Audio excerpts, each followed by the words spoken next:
my name is Joey Health, and I'm here to teach you the basics about driving a manual car. After this video, you will know the basics of starting/getting the car started, shifting gears, and downshifting/stopping. You might be thinking, what qualifies me to speak on this subject? Well, I daily drive this Subaru WRX, which sports a 6-speed manual transmission. I've been driving it for about a year and a half now, and I learned how to drive a manual on this car. There's a few prerequisites that we need to fulfill in order to learn how to drive a manual car. First, you need a vehicle that has a manual transmission. Second, you need a parking lot or open space with lots of room so you don't hit anybody while trying to learn. The third one is closed-toed shoes. This is so you can be safe while driving.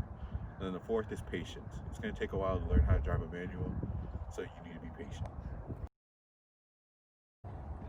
With all the prerequisites fulfilled, we can now start learning how to drive a manual car. I'm going to break down the process of driving a manual car into small sections with simple steps. It's important that you practice each of these steps because according to motorbiscuit.com, the key to driving the manual is breaking down the process into simple parts and practicing them over and over again.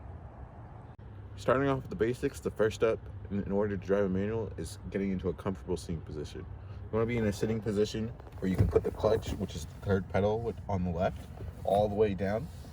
Now that we're in a comfortable seating position, we can now work on getting the car started. The first step is to make sure that the car is in neutral. You want to put the clutch in and just wiggle it around. If it's in neutral, it will stay there.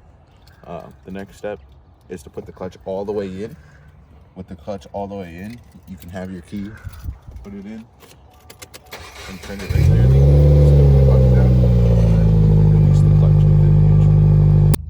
With the car now turned on, the next step in order to drive a manual is finding the engagement point of the clutch. In order to now find the engagement point, we want to first put the car into first gear. How we do this is by first putting the clutch all the way in.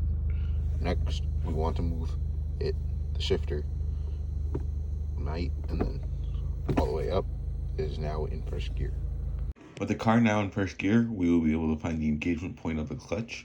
What you want to do is slowly release the clutch until you feel the car moving ever so slightly forward. This point is where your clutch engages. It's called the engagement point. You'll need to remember this. Here's a video of me following these steps. As you can see, I slowly released the clutch and found the point where the car moved forward.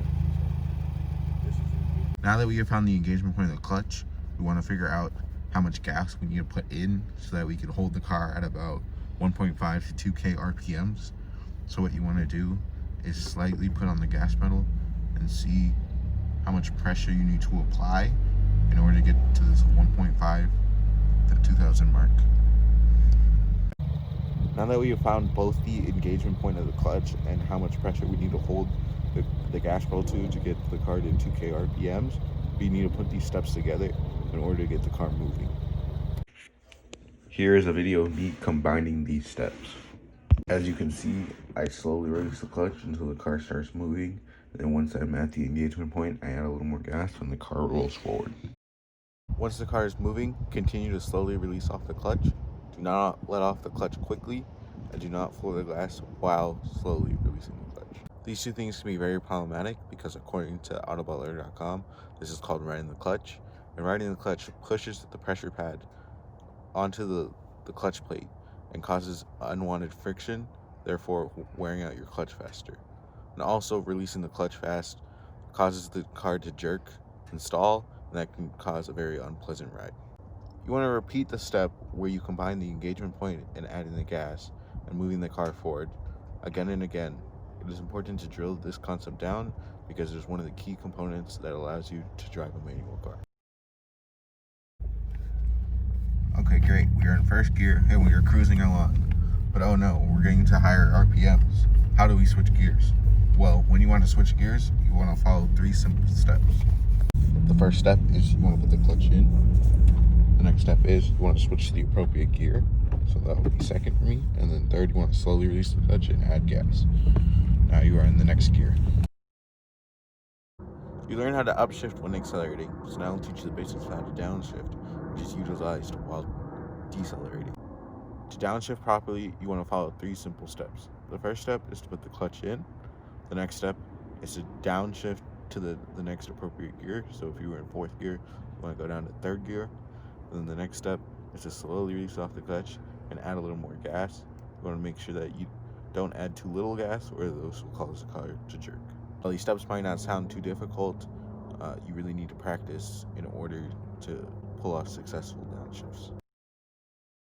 Now that I've taught you the basics of how to drive the car, including upshifting and downshifting, I want to teach you how to stop while driving a manual car. There's a couple different ways of reducing your speed and stopping. Depending on the situation, you want to apply either downshifting or just coming to a complete stop. You don't want to downshift down the gears. Another way of stopping is by easing off the accelerator, slowly applying the brakes, putting the clutch in and putting the car into neutral, and then coasting to stop. However, this way of stopping is not recommended for all situations. It is okay in a low speed situation, but once you've committed the car to neutral, you lose the ability to avoid any last second problems that arise from the traffic around you. Your response time to maneuver will increase if you have to reshift into a positive gear and add gas in order to avoid the situation. This is where you would want to downshift instead.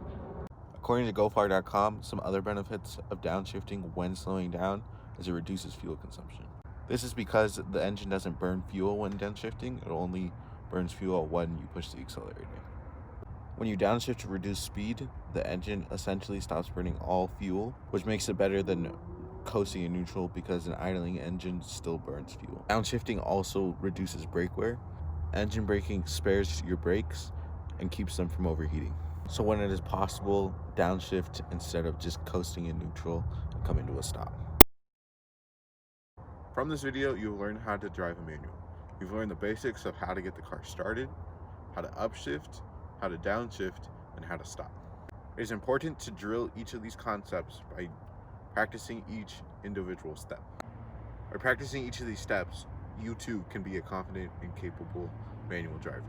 So go out and practice and practice and practice some more so you can be a comfortable manual driver. Until next time, peace. Hi, sorry for the long video. I couldn't find anywhere really to cut out any information, but I just want to take this time to say thank you thank you for this semester. You were a great teacher and made a class that I thought I would hate actually quite enjoyable. So I hope you have a great holidays and thanks again.